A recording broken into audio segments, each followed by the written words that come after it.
Alright, magandang araw po sa inyong lahat mga kababayan. Batang Maynila to, it's update lang po tayo dito sa ginagawang rally ng mga didilis.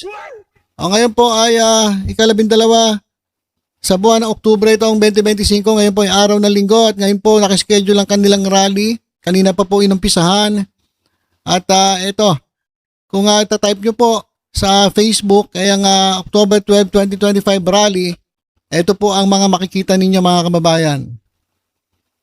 Ayan, pakita ko lang sa inyo to Nagpapatuloy pa rin ang kilos protesta ng libo-libo natin mga kababayan dito sa EDSA People Power Monument dito sa Quezon City.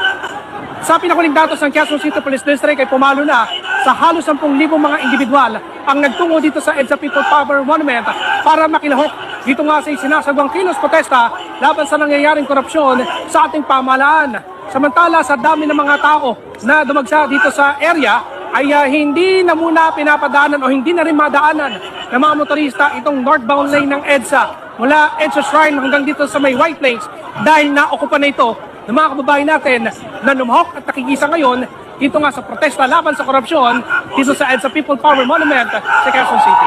Okay.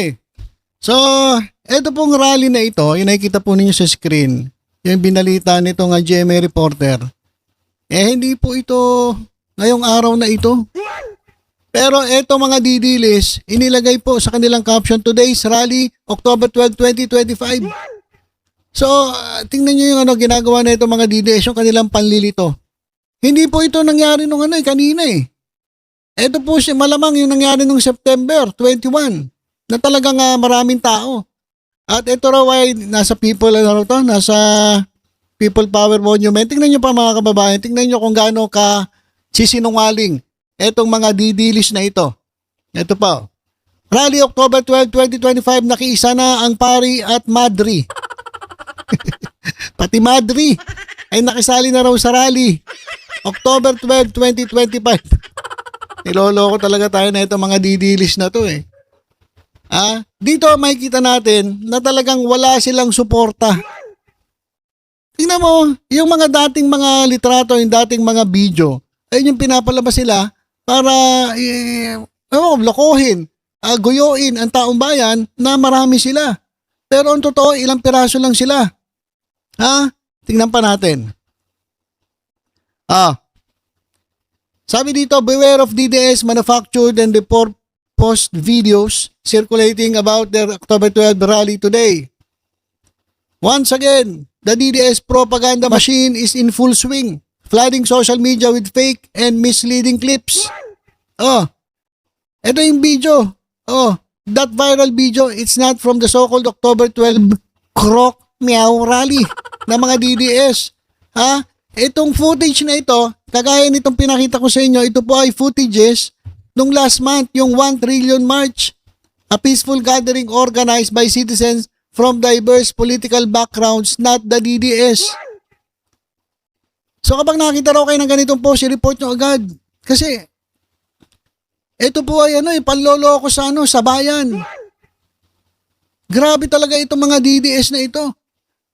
Imbes na, sige, mag-rally kayo, pakita ninyo ang inyong pinaglalaban. Ang ginagawa ng mga keyboard warriors sa mga ito, nagpo-post sa mga videos, mga pictures, na hindi naman ngayon naganap.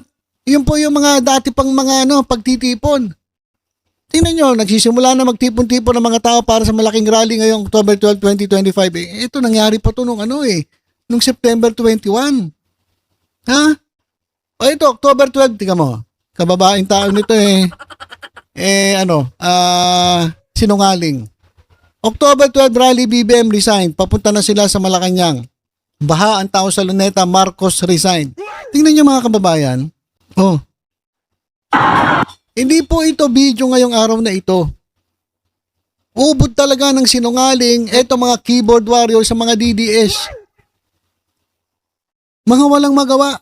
Talagang gusto nila guluhin ng guluhin ng bansa. At parang ipakita doon sa ibang mga tao na ganito yung nangyayari para mahikayat.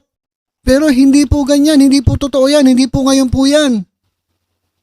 Tingnan mo mga kasiraulo, eto mga DDS na ito. Ito mga keyboard warriors yan eh. Oh. Ito pa. Ayan mga kababayan.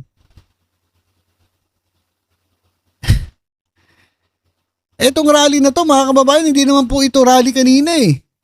Kasi ang rally ngayon mga kababayan, yung inorganize at kasama si Kong Miao Miao, dyan po yung sa Suleiman Park. Ha? Oh. Ito po yung totoo. O yan o, tingnan ninyo. Oh, hindi mahulugang, hindi mahulugan ng karayom sa dami ng dumalo. Tingnan nyo nga, ilang piraso lang yung mga yan. Oh. Ito nga, sabi natin kababayan, bakit hindi binabalita ng mainstream media ang rally ngayong October 12? Hindi mahulugan ng karayom sa dami ng dumalo. Ang mga iba hindi na makapunta sa malapit sa stage. Kaya sa gilid na lang ng daan sila tumayo. Ang dami talagang DDS. Tingnan nyo mga kababayan, no? Oh. Ayan po yung stage na yan. Pakita ko sa inyo. Ito po yung live. Para makita nyo. Ito po yung live na nangyari dyan sa Suleiman Park. Oh, tingnan nyo yung picture dito. Ayan o. Ito dito lang kayo tumingin sa mouse ko. Ayan o, initiative. So ito yung nangyayari kanina. Maliwanag pa. At ngayong gabi, ito na yan. Oh. Di ba? Parehas sa parehas. Ito yung live na nangyayari dyan po sa Suleiman Park. At yung mga pinapakita nila na napakaraming tao, hindi po yun live. Hindi po yung totoo nangyari ngayong araw na itong araw ng linggo, October 12. Dati pa po yun. Tingnan nyo kung gaano sinungaling etong mga didilis na ito. Yan po yung nangyayari ngayon. Pakinggan natin. Hindi pinabalikan. Pero tinuturo yan ng mga magbabatas kung sino ang dapat ilagay. Dahil yun ang connection nila doon. So yan po. So napakinggan nyo naman yung sa hearing. So ayan mga kababayan, yung totoong nangyaring rally. Pero yung mga pinakita ko sa inyo kanina, mga fake po yun. Hindi po yun yung totoong October 12 rally. Ha? Itong mga ito. Niloloko lang po tayo na itong mga didilis na ito. Oh. Tingnan nyo si Kong Miao Miao. Nakatayo dun sa gate ng Forbes Park. Pero malamang ito ay hindi rin po totoo. Malamang edited lang po ito.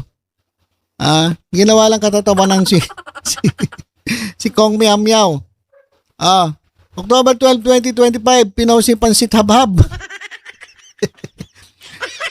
October 12, 2025, live, panawagan ng Marcos ni Sain ni Kiko Barsayad. Kiko Barsayad, as of the moment, sa tapat ng Forbes Park Subdivision, sobrang dami ng Ghost DDS supporters. Nagsiksikan na sila sa dami, di mo malang makita. Kasi nga Ghost. Si Kiko Barsayad lang ang nakakita sa kanila.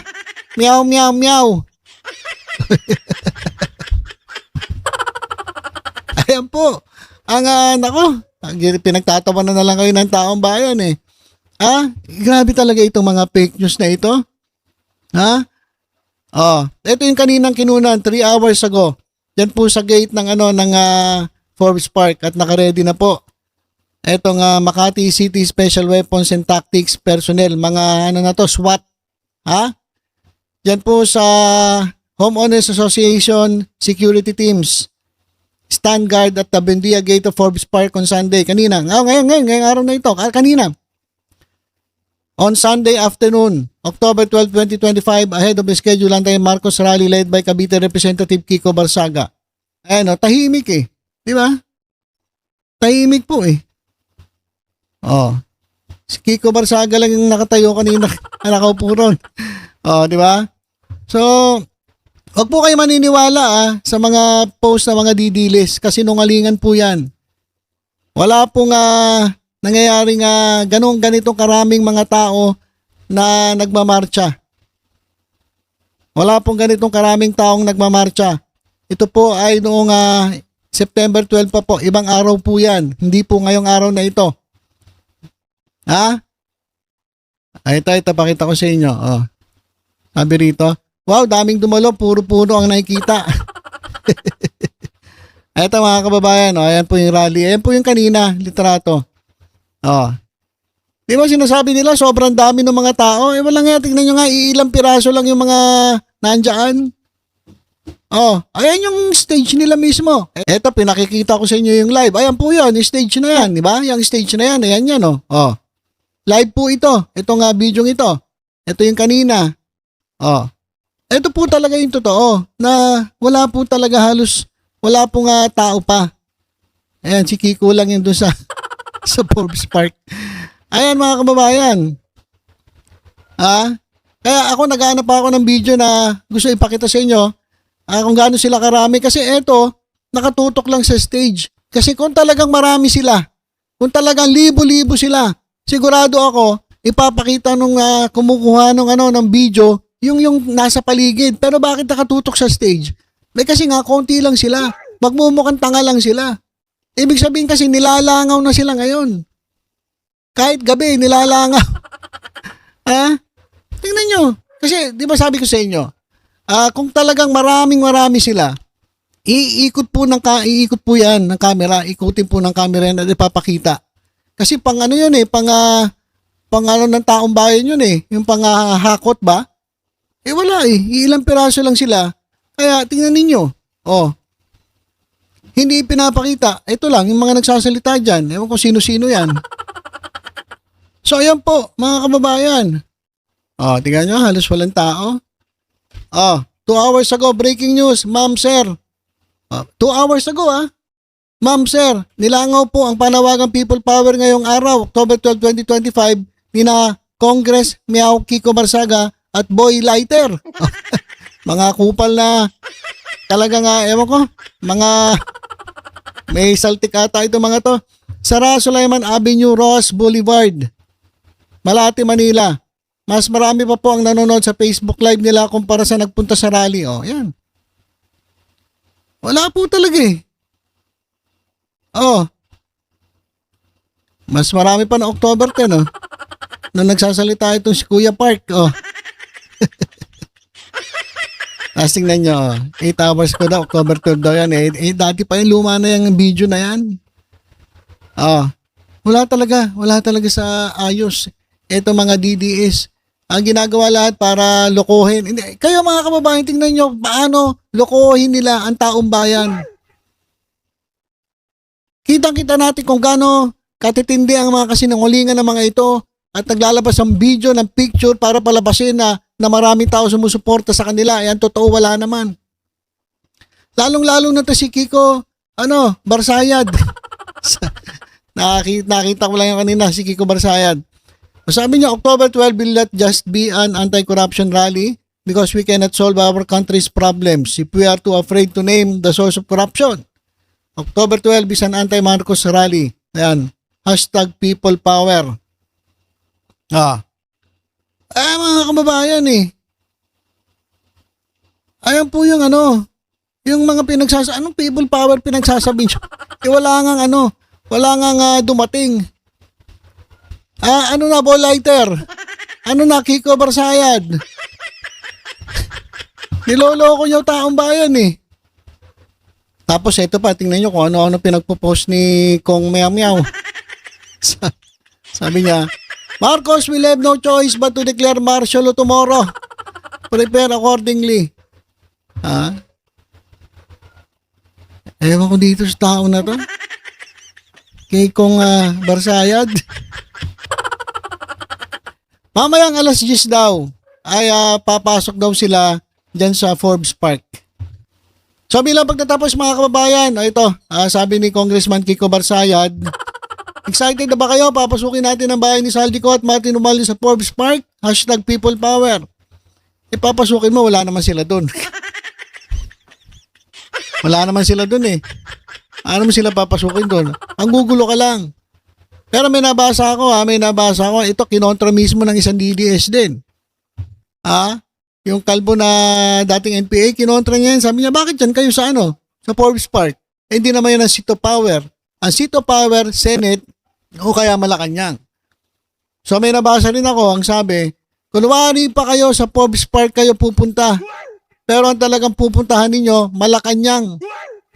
Kaya alam niyo, itong ating mga kapulisan, wag po kayong magpapaano magpapagoyo dito sa mga naglalabas sa mga fake news. Para kasing nangyayari, meron talaga silang binabalak at kunwari sa Forbes sila pupunta, pero ang totoo sa Malacanang. Pero sa tingin ko malabo na 'yon kasi sobra pong secured ngayon ang Malacanang. Kaya abangan natin kung anong gagawin nito ni Kong Meow Meow. Papasukin mo yung bahay ni Saldi ko, nakita mo na nga panay tarpaulin na, tinakpa na, tapos nilabas na yung mga gamit. Hindi na babalik 'yon. At si Martin Romualdez, alam ko nagpaalam din, umalis din ata. So wala kayong dadatnan dyan. Pa lang talaga ito mga to. Ito si Boy Lighter. Saka ito si Kong Meow Meow. Ewan ko sa inyo. So yan pa rin po. Yan po rin po yung live na rally nila.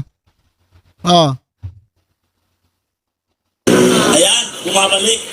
Okay, babalik ulit sa kanya. Di ba, Kawik? Di ba? Ayan po yung yung rally talaga. Ayan po yung live. May mga kanta-kantahan sila. Pero yung sinasabi nila na marami, wala po yun. Fake news po yun. At abangan natin mamaya, mga alas 10 mag-update ako. Tingnan natin kung